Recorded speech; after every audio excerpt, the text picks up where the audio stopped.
Hey everyone, welcome back to another exciting episode of Attacker Productions. Today I'm Bankrupt being joined once again by Jimmy, Jake, and Jason today. Yes, sir. Triple J. That it, yeah, Triple J's. Yeah. Interesting.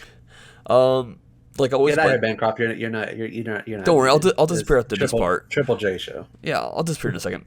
Like always, there's buttons down below if you're clicking for whatever reason. But today's matchup is Jimmy versus Jason. Jimmy's taking his hand approach with AOD, and as we know from experience, for some reason, when I play a deck I love a lot, my friends steal them. And then Jason's brought out Soul Striker. Now this one's definitely different. I did play against this variant as well, and I was completely surprised and intrigued. So guys, take it away. Man, Bancroft really hit the YouTube voice there at the end with that intrigued. I'm impressed. That was pretty good. I Yeah. think I'm gonna click subscribe. Damn, bro, I'm gonna unsubscribe just so I can subscribe. Click that thumbs down button 4 times in a circle. You know what I'm saying?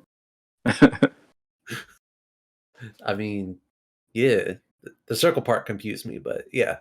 I guess like each time you click it, the thumb turns 90 degrees. I guess I don't know. I guess so. There's a plugin for that. Yeah. That works. Talk about your so- decks. Shut up. Everybody knows what these decks do. Not yours. No, both Not of those yours decks at are all. different than your What are you standard talking decks. about? Like, you're not playing a standard AOD, and he's not playing standard Soul Striker. It's AOD. It's Soul Striker. He's playing blue. I'm Your playing profile rainbow. isn't out yet, so go over your deck. Nobody cares.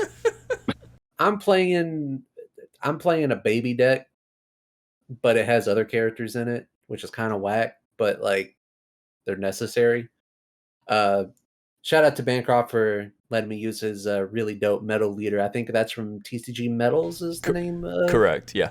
Yeah, it's super dope. After actually using it, like I'm kind of hooked. I'm gonna be looking into picking up a couple. But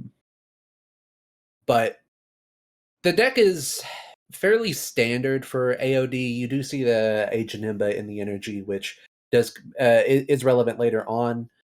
But this really plays into the new baby promo and some of the, in my opinion, at least lesser used baby cards, which we will see later on. But talk about your Soul Striker list, because there are skillesses in the energy, so there's probably, like, if you're familiar with the game, you might know what's going on. But for those that are not familiar, Yeah. Before he goes into it real quick, I'm not sure how you felt, Jimmy, but when I saw him play this Unison, I was like, what the hell are you doing? yeah, that's why I picked it up and read it. I had to make sure like it was the Unison I thought it was. Yeah, so I didn't want to build just the same Soul Striker as everybody else. So I mean, there's nothing wrong with the normal build, but I just didn't. I get impatient, so I don't like to sit there until like turn 3 or turn 4 before I do anything. So I came up with the concept to play this Unison, so I can do something on turn 2, play a skill list, and on turn 3, I can go into the.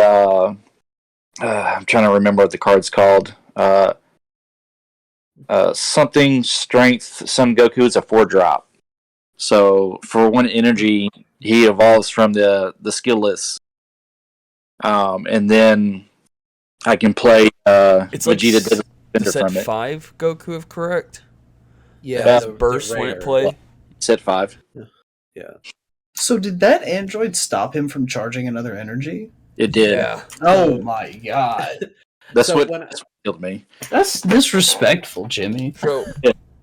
unlike the Bardock Ape battle card, where the auto is when this card evolves from the energy, at the end of your turn, charge a card. This Unison, and I feel like they should change this because of reasons like this right here. If the card being played gets counterplayed, you do not get the charge off it because it says if you play the card, charge an energy. So it's high risk, and that's about it. Yeah. Which Yeah. I picked up the Unison and I read it, and the if you do is the part that stuck out to me. And I think I was telling Bancroft before we were recording that I looked at my hand because I had a completely different game plan there. I was going to Garlic Jr. on the swing and then put out my Slug to stop his God Ceilings, or at least hinder his God Ceilings. But as soon as I seen that if you do, I looked at my hand, I seen the Android 13, I was like, oh well, that's just the play now. Like, I don't care what he swings at me with. It's like I'm using this the Android 13. That's what I'm putting my energy towards. Which is probably the most value that Android 13 has ever gotten, and it's one of the most valuable cards in the deck to begin with. So Yeah, it did hurt me pretty bad, actually. Yeah, in Magic, they would call that you get Stone Rained. You basically got Stone Rained and Counterspelled for one. That's just disgusting. yeah, like it's really disgusting. Because you still have to discard a card, and you lost an energy. Yeah, it's just. So, out of curiosity, from this point on now, what's going through your head, Jason? Maybe keep my Unison alive. That way, once I get the cards I need, I can play off the Unison. But that, I don't know, it slowed me down. Like, I at least have to have at least 2 energy for most of my stuff to go off. So, I just couldn't compete. Once I got to that point. And AOD has the ability to just go super wide, and I feel like Jimmy could have gone wider with that play of that board he still has.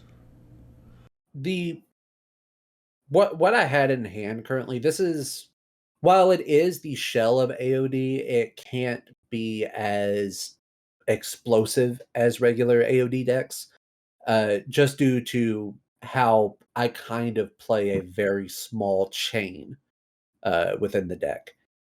So a lot of the pieces in my hand right now are chain pieces and not regular AOD pieces. Which is kind of an interesting thing because I've seen Bancroft play AOD with his leader so much. This is actually the first time I think I've ever played AOD with his leader. I played this AOD package in every other deck except for the deck it was made for. So seeing Bancroft be super explosive and then look at my hand and be like, I can't do none of that is kind of disappointing. But in the later stages of the game, it feels a lot better than I think regular AOD feels. Because Bancroft, you can attest to this, you played this deck more than I think anybody. But AOD in the later turns almost tends to kind of lose a little bit of steam. If you, in my opinion, cannot win, like, I feel like turn 4 is a turning point. Like, if for some reason your opponent has dragged you out to turn 4, you're beginning to approach dangerous waters because, like I said, your leader doesn't draw anymore, and typically the Turtles becomes a number 1 target because if you can't get resources in your hand, your deck will begin to fizzle. Which is the stark difference where I feel like my variation of the deck starts popping off on the later turns. Where while I do have a pretty impressive board for being this early in the game, I think the later turns is where the deck gets crazy with the offering chain, which I don't think we get to see the entire offering chain in this match, but I can explain it once we get there. Yeah, I mean, this is just a really interesting construction of the AOD deck, and it's going to make your opponent kind of question when the hits are really going to come. Because, here's turn 3, you've already exploded, but nothing's too crazy on the board. So if Jason does have a board wipe or something, does he go into it now? Or does he wait until you board something even scarier? It's a lot of inadvertent mind games going on, and you just completely destroyed the man's energy. I'll never forgive you for that. Yeah, so most of my cards, as far as wiping the board on my opponent, can't really do until turn 4. I need 4 energy in order to wipe out the field. Out of curiosity, what's your secret rare in this, or do you not play one? Harryman's Lineage. Okay. I was gonna say so okay. Let me make my comment first, because I was curious. If you play, for example, Baby Hatch, losing that energy has already screwed you because I think you need 3 energy just to play Baby Hatch. Not your opponent. You have to have the 3 energy. Yeah. As the player, you have to have 3. Now, I know I've played AOD a lot. I don't know if you've actually played against AOD a lot, though, Jason? Or have you? I have not, to be honest. That might be my second time, and it was like, I don't know, like several months in between this match and the last time I played against it. Because Sitsubin is actually one of the best cards as a defensive play against AOD. Because most of AOD cards are 15. Now, all the 3-drops typically range around the 20k mark. But having that Sitsubin forces your opponent, they one hit with those 15 cards. They have to combo cards from that point on. But we're seeing your change. It makes you want to go into it? Yeah, so the chain hinges on the AOD Baby Janemba, which is a blocker 20k offering limit 1. There's some energy exhaust bullshit. You're never going to play that. But comes down, triggers offering. It is limit 1. It is a multicolor baby, so the old Baby Janemba 2-drop promo gets to play out from here. He's a 16k body that searches the top 7 for 2 offering cards. If you add 2 offering cards to your hand, you discard a card, or it might be bottom deck. I don't remember. I never hit 2, so I always just grab 1. And then the card I grabbed was the 5-drop EX Evolve from the Baby starter deck, the Parasitic Menace starter deck, or Parasitic Overlord starter deck, which is a red-yellow evolve. That's the reason that I'm running the red Vegeta, which is kind of a no-no in AOD because that card's kind of ass. But it's one of the better red charge targets that's searchable. Comes in, triggers another offering, and then negates all of your opponent's card skills, ignoring barrier. They cannot be comboed from the battle area, and he gains dual attack. So he's a 25k dual attacker. Which, when he comes down, it's absolutely huge, because if your opponent's sitting behind a wall of blockers, that shuts down all of that. If your opponent has a bunch of barrier cards, then you can start dropping your Hatchaks and your Broly's to warp them out. I do run the Pan Secret Rare, so you could drop the Pan Secret Rare and just pay 1 just to take one of their barrier cards, which is a huge play. But right there was, again, it's an explosive turn, but not on the turn that AOD tends to explode from what I've seen. But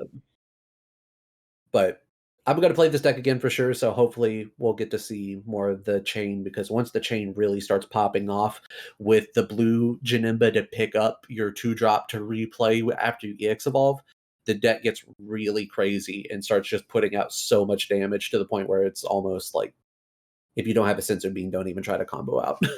Yeah. And with that being said, we need a better red AOD card, Bandai. Like mono red. Give us something, please. It'd be great, because Vegeta's ass, because it requires a blue leader to get its effect off. And AOD Requires is a red black. leader. I thought it was blue. It's blue energy.